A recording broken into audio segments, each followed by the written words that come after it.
Ayusin muna natin. Ayan. Malakas ba yung audio ko, mga viewers ko, subscriber ko, mga kababayan ko dyan? Lalo na dyan sa abroad. Malakas ba yung audio ko?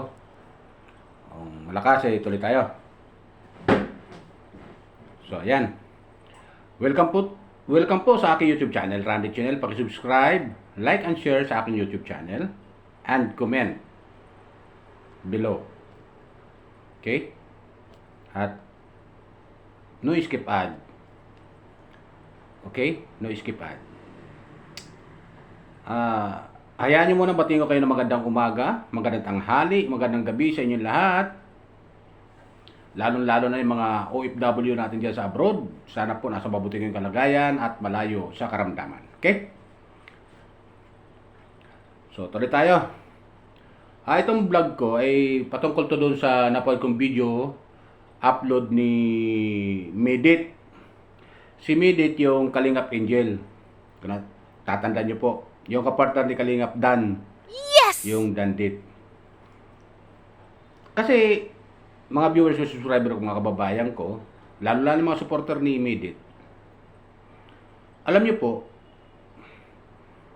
mga nakarang video upload ni Kalingap Rab, yung nagpaalam nga si Dan, kung tatandaan nyo po, nag-usap sila Kalingap Rab at saka si Medit regarding dyan sa sa pagbablog. Kasi ayon kay Kalingap Rab, sabi niya, pwede mag-vlog si Medit pero hindi pa sa ngayon dahil nag-aaral nga siya. Pero sa bandang huli siguro, pwede na. Pero nakita ko parang nagbablog na si Medit. Mga viewers Wow. ko, nagbablog na siya. At in fairness mataas yung views niya. Mataas yung views niya. At di malayo monetize kaagad siya. Kasi mataas yung views niya Mataas. Tapos, yung napanood ko na yun, ay mayroon ng advertisement yung kanyang mga video upload. 10 pa lang yung kanyang video upload pero may mga advertisement na. Hindi malayo na makuan siya, ma-monetize kaagad. Di ba ganun yun, mga viewers ko? At yung kanyang subscriber nasa 21,000 na. 21K na. Wow. So, hindi malayo na ma-monetize na siya kagad. Ang tanong dyan, pinayagan ba siya ni Kalingap Rab na mag-vlog na siya? O sinuway niya si Kalingap Rab? Yan ang katanungan dyan, di ba? Mga viewers ko, subscriber ko. Pero, sa ganang akin naman, siyempre, wala na siyang kalab team, di ba? At hindi na siya palaging mabablog ni Kalingap Rab. So, tama lang yung decision ni Medit na mag-vlog siya. Yes! Yan para sa akin lang, opinion ko lang bilang isang taga-subaybay ng Dandit Love Team dati. Di ba? Ganun yun, mga viewers ko. Hindi masama na mag-vlog si Medit. At dapat lang na mag-vlog siya. Pero ang tanong kasi dyan, doon sa pag-uusap nila ni Kalingap Rab, noong nakarang video nila upload video ni Kalingap Rab, ay sinabihan siya na wag muna siya mag-vlog sa ngayon kasi nag-aaral pa siya. Ganun yun. Pero di natin baka pinayagan na rin ni Kalingap Rab, baka nag-usap na sila sa GC kasi may GC sila na mag-vlog siya. Di natin alam kung may basbas na si Kalingap Rab doon. At wala naman tayo narinig kay Kalingap Rab na pinapayagan niya na si Medit mag-vlog. Bagamat sinabi niya nung nag-usap sila na pwede na siya mag-vlog, pero hindi pa sa ngayon. Di ba ganun yun? Oo, tama yung pagkakarinig ko kay Kalingap Rab doon sa pag-uusap nila. Pwede na siya mag-vlog, pero hindi pa sa ngayon dahil nag-aaral nga siya. At tuloy-tuloy naman ang suporta ng Kalingap sa kanya bilang scholar. Di ba ganun yun? Pero sa nakita kong video upload na yun, ni Medit, ay, yun nga, nagbablog na siya. Pero di natin alam kung pinayagan na siya ni Kalinga Prab. Pero kung di siya pinayagan, lumalabas na sinuway niya si Kalinga Prab. Nice. Di ba ganun yun? Dahil Kalingap Angel nga siya at scholar nga siya ng Kalingap. Bagamat papayagan siya, pero hindi pa sa ngayon. Di ba ganun yun? Kaya pagkakaintindi ko, alam ko, ganun pagkakaintindi ko doon sa pag-uusap nila eh. Nung naparod ko yun, video upload ni Kalinga Prab eh. Nung nagpaalam na si Kalingap Dan at wala na nga, hindi na matutuloy yung love team nila. Dahil umayo na nga si Kalingap Dan. Pero sa nakita ko, kay Midit, ayun, nagbablog na siya. Diba? Yan ang comment ko dyan. Kaya ang tanong, kung pinayagan siya ni Kalinga Prab. Diba ganun yun? Kasi kung hindi siya pinayagan, lumalabas na sumuway siya kay Kalinga Prab. Diba ganun yun, mga viewers ko? Sumuway siya. Kawawa naman. Pero, sa kabilang banda, maganda rin yun kasi kahit pa paano, magkaroon siya ng income. Sarili niyang income para matustusan niya rin yung pangangailangan niya sa school at makatulong na rin sa pamilya niya. Hindi lang yung pagtitinda ng leche plan. Di ba ganun yun? Para dagdag income din yun. Malaking bagay din yun eh, yung pagbablog niya. Maganda yun. Yun lang, ang di lang natin alam kung pinagbigyan siya ni Kalinga Prab at binasbasa na siya bilang vlogger. Di ba ganun yun? O pinayagan na siya ni Kalinga Prab pag-vlog para kahit paano makatulong man lang sa pamilya niya at makatulong sa kanyang pagtitinda. Di ba? At hindi lang nakatutok doon sa sa pagtitinda ng leche plan, ay sumasailan na rin siya bilang vlogger, YouTuber, diba? Ganun yun. Para sa paano, dagdag income din yun. At hindi naman masama yung ginawa ni Midit. Ang tanong lang kasi dyan, kung pinayagan siya ni Kalinga Prab. Kasi kung hindi, lumalabas na sinuway niya si Kalinga Prab. Doon sa usapan nilang dalawa. Dahil ayaw kay Kalinga Prab, tuloy-tuloy naman yung suporta sa kanya bilang Kalingap Angel. Dahil nanatili naman siyang Kalingap Angel, bagamat wala na siyang kalab team, nanatili siyang Kalingap Angel. Di ba ganun yun? At bilang scholar, ay tuloy ang suporta ni Kalinga Prab sa kanya. Wow. Pero, yun nga, nakita ko, may vlog na siya, may upload siya.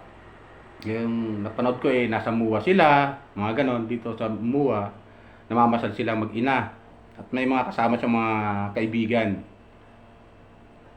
Pero, para sa akin, maganda rin ginawa ni Midit. Diskarte niya yun eh. Diba? Kanya-kanya diskarte lang yan kung paano makatulong sa pamilya. Kasi, hindi ikukubli na dumami yung mga supporter ni Midit at lalo siya nakilala nung i-love team siya kay Kalingap Dan bilang love team. Di ba? Ka-love team. Di ba? Ganun yun? At yun, pinush niya yun. At naging stepping stone yun para makilala siya sa social media lalo. Dahil kay Kalingap Prab.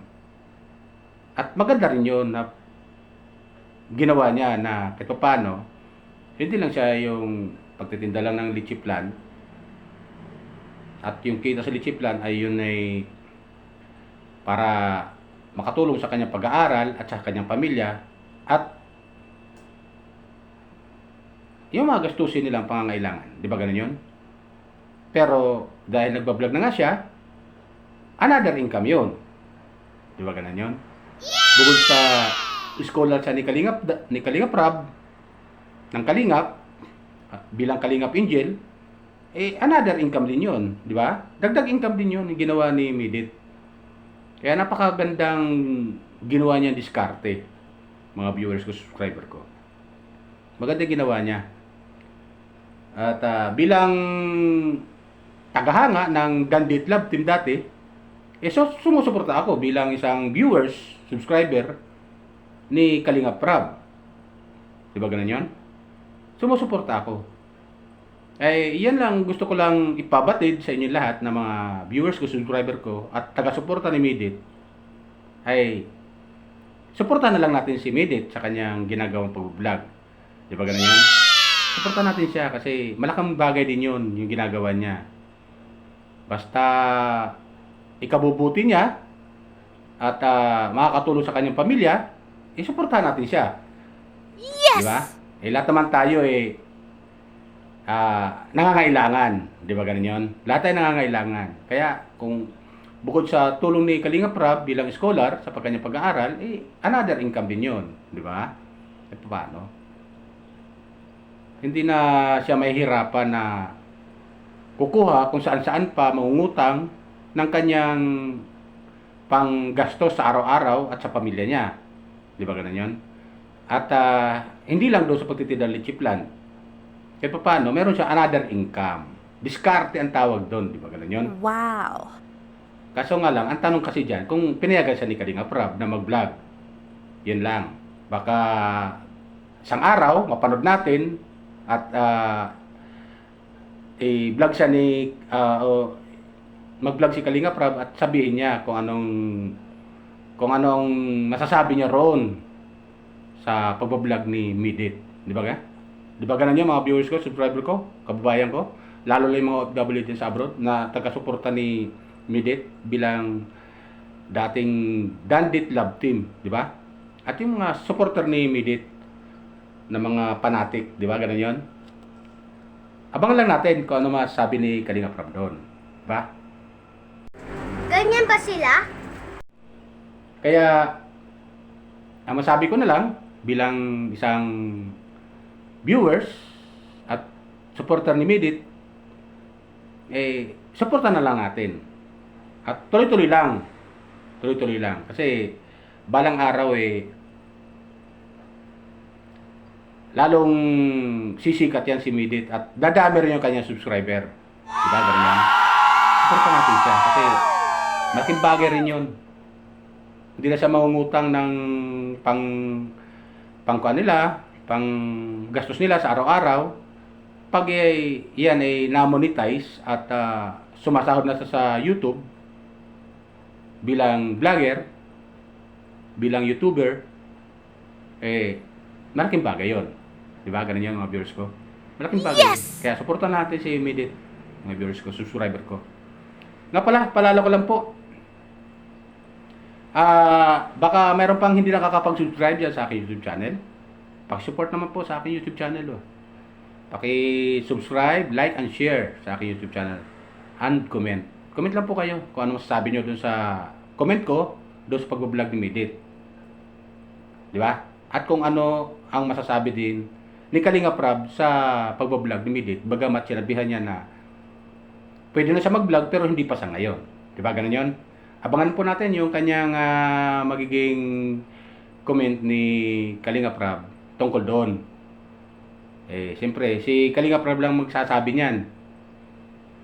Di naman pwede natin pangunahan siya sa kanyang mga desisyon, di ba? Wow! Ngayon, pag pinasbasan na siya ni Kalinga Prab, wala problema. Di ba ganun yun, mga viewers ko? Wala nang problema sa ginagawa niya. Ni Midit Di ba? So, yun lang, mga viewers ko, subscriber ko. Ingat po tayo lagi. Pagpalay po tayo ng pang may kapal. Bye!